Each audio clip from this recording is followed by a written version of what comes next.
Merry meet, welcome to the fourth night of Kyphi. Our ingredient tonight is going to be myrrh.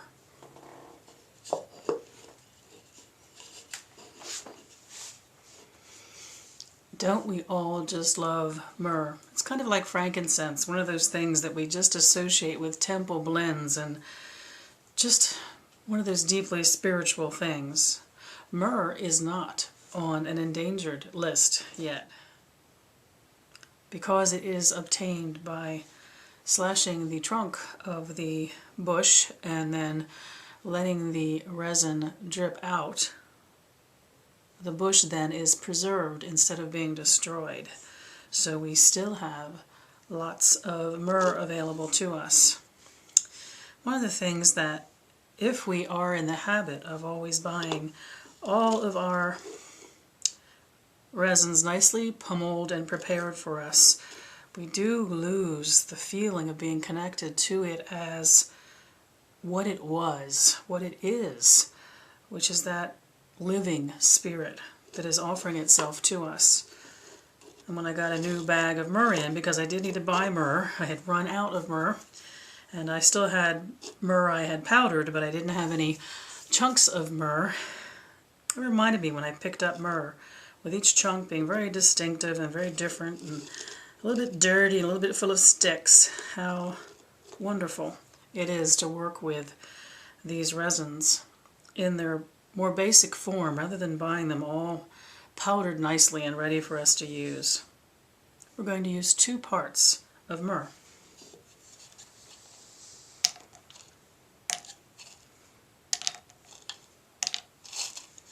I'm just going to do the whole thing because I wouldn't mind having some left over.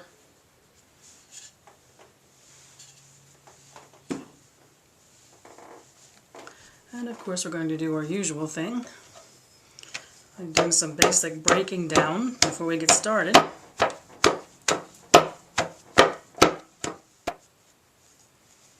Maybe not the most beautiful part of what we do, but it's certainly important. And then it's much easier then, of course, to break down what's left into smaller chunks. Myrrh also, like any of the resins, is easier broken down if you freeze it overnight. I didn't freeze this. I prefer not to work with the frozen resins. I just don't have a personal preference of doing that. So as long as I've got the time, and of course with a Kyphi it's all about taking time. I need to break this down just a little bit more yet. It's all about, it's Martha Stewart, no old beat up washcloth that we're using for this.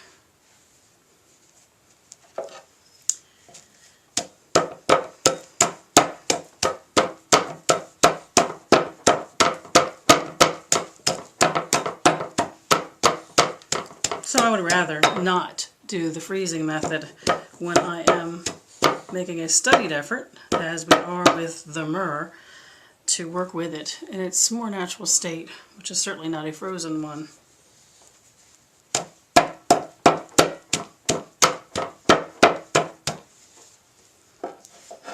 Yeah, I got it better this time. So let's talk a little bit about what is myrrh. What are the correspondences that I am going to be holding in my thoughts as I am grinding this myrrh down, as with everything else, into a fine powder. Myrrh again is considered to be a creature of water. And yes, we have had an abundance of water creatures in the mix so far. I don't know that if I mentioned when we were back at the beginning for frankincense, frankincense is very much fire. Very, very much fire. Sandalwood is water.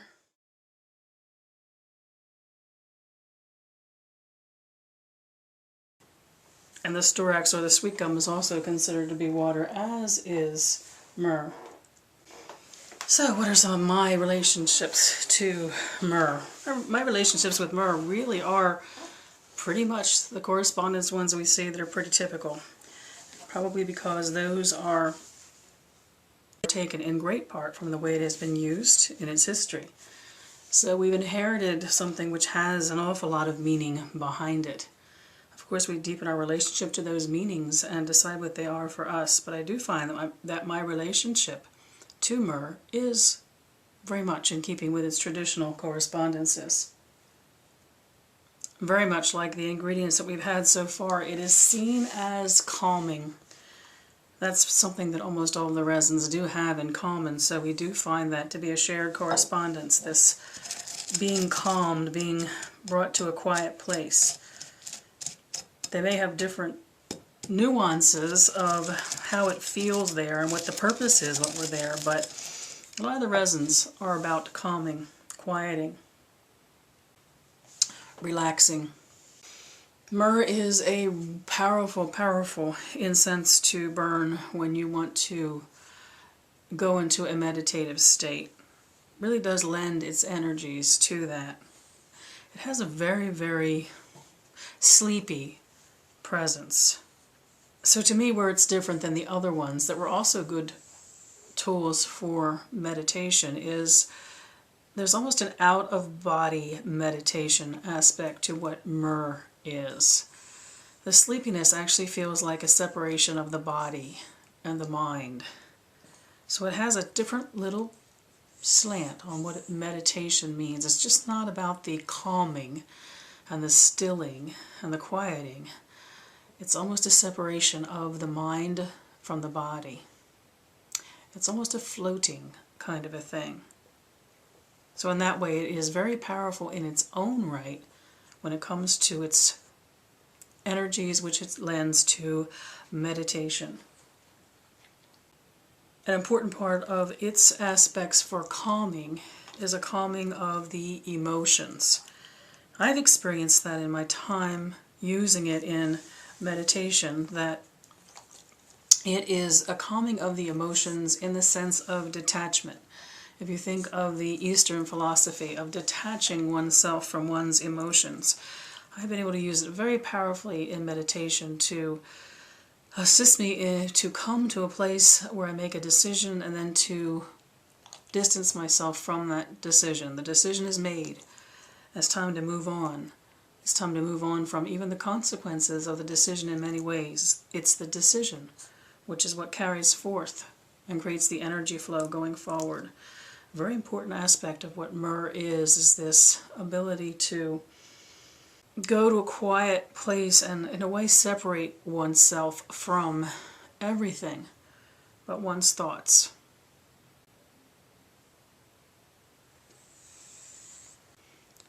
Myrrh is very often used as an aid to lend its energy to scrying, to all forms of scrying, whether it is using your crystal balls or scrying into water, using your mirror, whatever form of that kind of root work divination that you do. It really lends itself to that. And I think, again, it's because of the power that it has of calming us and separating us in a way from our physical selves. It also adds into the blend a powerful, powerful strength, which is protection. Again, I think it's a form of protection which comes from awareness and knowing and vigor in a way, but vigor that is of the mind and of the will and of focus. It almost seems when you use myrrh in a protection spell that it is a way to bring an avenue of thought and change and a new direction to whatever you are perceiving of being your adversary. Lots of really, really powerful, powerful things which are myrrh. It's also, like a couple of the ones we've already put into the mix, about the power of sleep. So it's fascinating that something that has so many of these very definite, powerful strengths is also about sleep. My experience of it, again, has been when we sleep, we separate ourselves from our body. And we have another world that we live in for the time that we are asleep and, in a way, separate from our body here. So there are the correspondences that have always been part of my relationship, most of which I believe are traditional correspondences. You won't find anything too odd there. My experience working with Myrrh is very, very much about the separation of the body and that of us, which is not of the physical body. It could be our thoughts, it could be our spirit, it could be our energy. It is really, really powerful way to momentarily, or as long as we choose to, have a separation from the physical, which allows us to fully explore and fully experience that of us which is not the physical. So I'm going to take time now to reduce this myrrh down to a fine powder, and then I will return to you and we can talk about what is myrrh in this mix of Kyphi. And I've now taken the time to finely ground the myrrh.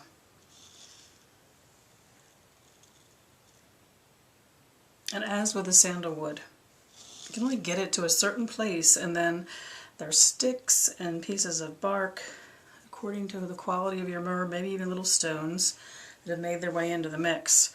So I used a sieve to sieve it out and continue grinding it and sieving it again until I had the two parts that I needed that were finely powdered.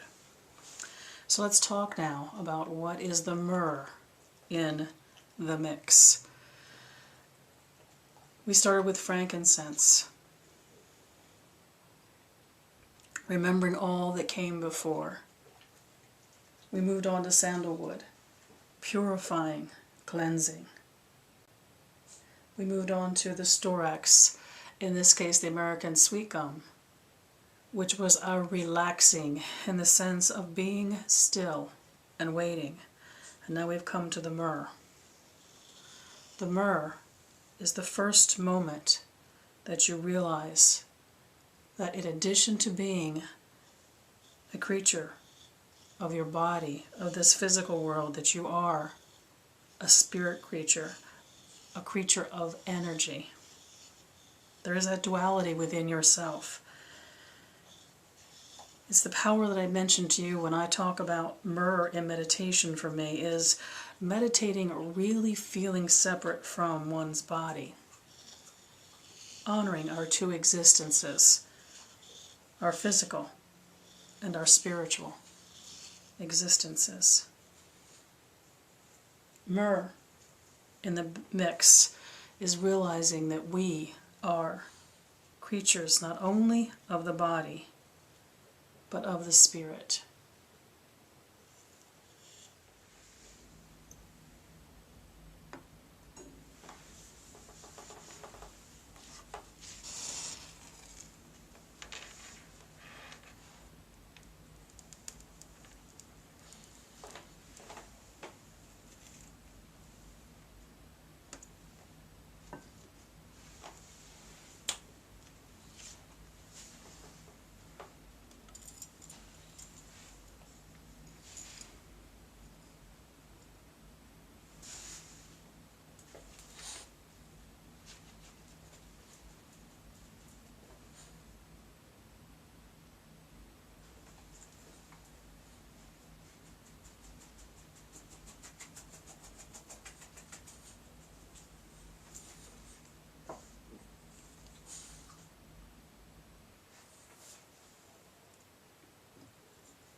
I make this offering honoring the power of spirit.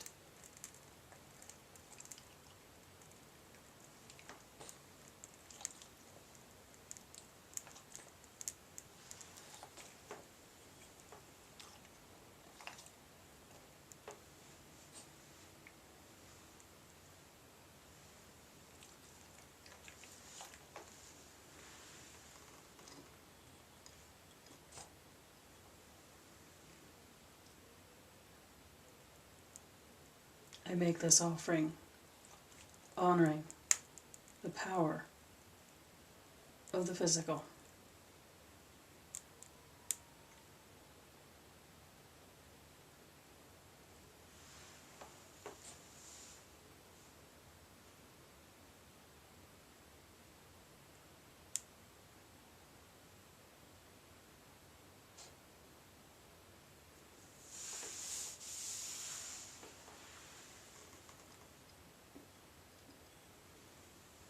I acknowledge that I am a being not only of my body and of this world, but I am a creature of energy and of all the worlds.